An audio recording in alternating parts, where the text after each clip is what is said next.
Malayalam movies చాలా సంవత్సరాల నుంచి మనల్ని ఆశ్చర్యపరుస్తున్నాయి. వాళ్ళ అద్భుతమైన స్టోరీ నరేషన్, వాళ్ళ గ్రిప్పింగ్ నేచర్ ఆఫ్ స్క్రిప్ట్, అక్కడుండే లొకేషన్స్, నేచురల్ యాక్టర్స్ చాలా డామినేట్ చేస్తున్నారు. ముఖ్యంగా కోవిడ్ తర్వాత ఓటీటీ వచ్చాక ఇలాంటి డామినేషన్ బాగా పెరిగింది. ఇప్పుడు మనం మాట్లాడబోయే సినిమా 'ఇకో'.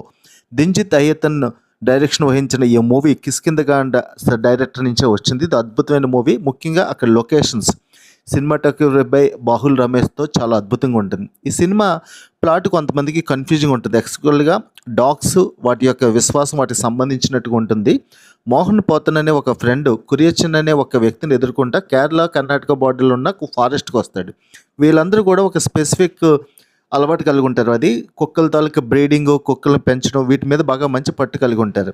ఆ వ్యక్తి దగ్గరలో ఉన్న తన కురియచన్ అనే ఫ్రెండ్ తాలూకు వైఫ్ని కలవడానికి వస్తాడు. ఆ వ్యక్తి దగ్గర తనకు సంబంధించిన ఎటువంటి ఇన్ఫర్మేషన్ ఉండదు. సో పియోస్ అని ఈ కురియచన్ మలేషియన్ వైఫ్ మియాతి అనే తన దగ్గర ఉండే ఒక పర్సన్తో అతను ఈ కురియచన్ గురించి తెలుసుకోవడానికి ట్రై చేస్తూ ఉంటాడు. ఈ కురియచన్ కోసం చాలామంది వెతుకుతూ ఉంటారు. తన వైఫ్ వెతుకుతూ ఉంటుంది. చాలామంది బయట వ్యక్తులు కూడా ఎదురు చూస్తూ ఉంటారు. బట్ ఎవరికి కురియచన్ ఎక్కడ ఉన్నాడని తెలియదు.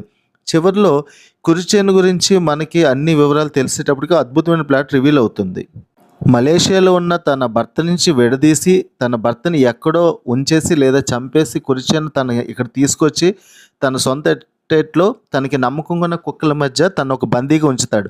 స్వేచ్ఛ లేకుండా ఒక రకమైన మంచి వాతావరణం ఉన్నప్పటికీ, మంచి జీవితం నడుస్తున్నప్పటికీ తనకి ఏమాత్రం స్వేచ్ఛ ఉండదు. ఒక విధంగా ఇన్సెక్యూర్లో బతుకుతుంటుంది. తనకి అంతే స్వేచ్ఛ ఉండాలి. ఒక జంతువుని ఎలా ఉంచాలో భార్యను కూడా అలాగే ఉంచాలని బలంగా నమ్ముతాడు కురియచన్. బట్ చివరికి తన వైఫ్ అయిన మలేషియన్ అదే కుక్కలపై కమాండ్ తీసుకొని తన్ని ఒక గృహలో బంధించి రోజు అక్కడికి ఆహారాన్ని పంపిస్తూ ఉంటుంది. ఎప్పుడైతే తను ఆ వెదురు బొంగులో పంపించే ఆహారం తిరిగి ఆహారం రూపంలో వస్తుందో ఆ రోజు ఆయన చనిపోయినట్టు.